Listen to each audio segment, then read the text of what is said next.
there, and welcome to That Shakespeare Life. I'm Cassidy Cash. Today we're going to be looking at who exactly was the Weatherman for Shakespeare's lifetime.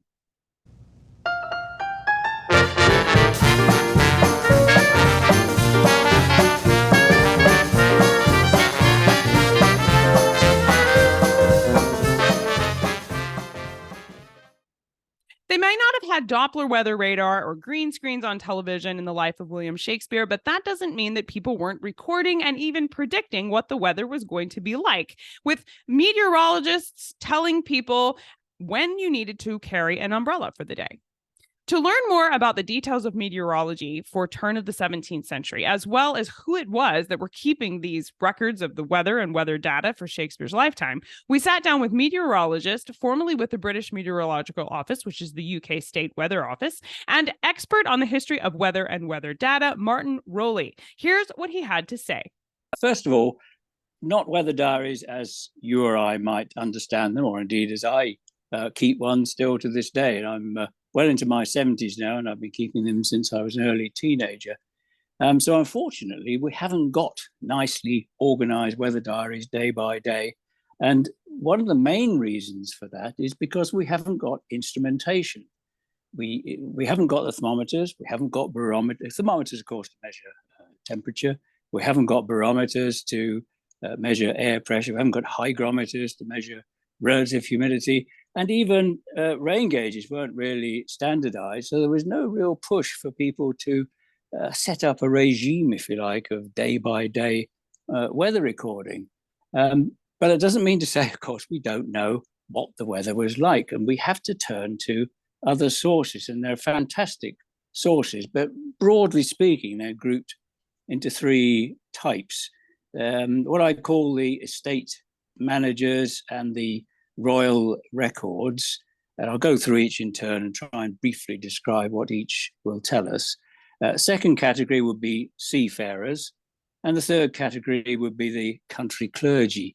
Now, back to the estate managers, let me give you an example. Let's imagine where I live now, the Earls of Salisbury owned vast tracts of land, and of course the Earl of Salisbury at the time wouldn't have wanted to manage his estate on a day-by-day basis. He'd leave it to his factor or to his other managers, but they would have to make a return to the Earl every 6 months or perhaps even every quarter. And if, let's say, there was a bad harvest due to the weather, perhaps excessive rainfall or excessive drought or excessive heat, or there was a really nasty storm that blew down a lot of trees in the woods owned by the Earl, then that manager would have to make a return, would have to say in those records why the takings, if you like, for that Earl's property were down this year. So that's one source of incidental, if you like, weather records we can have. The second category, seafarers. Now, they're fascinating, of course. The problem with seafarers, we, at the time, as you and your listeners probably realize, we relied very heavily on coastal shipping to move goods about and indeed to move people about as well.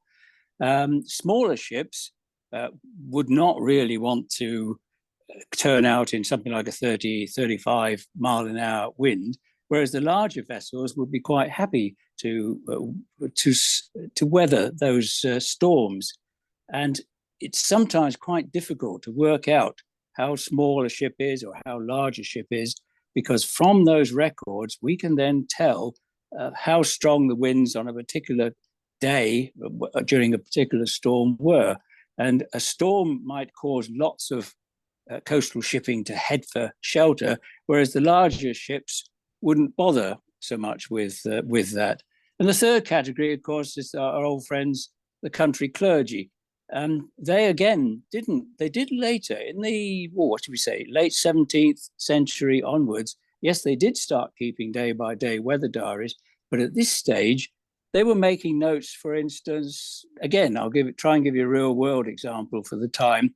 Let's say there was an outbreak of what we would now know as influenza, and that caused a lot of mortality. But it was in the middle of a really harsh winter.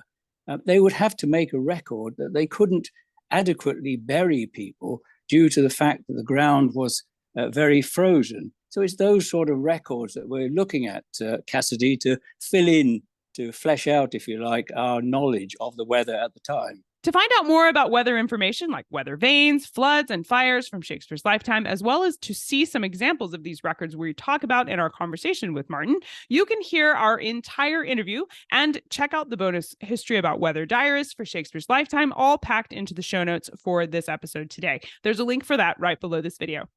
That's it for this week. Thank you for watching. I'm Cassidy Cash, and I hope you learned something new about the Bard. I'll see you next time. Bye-bye.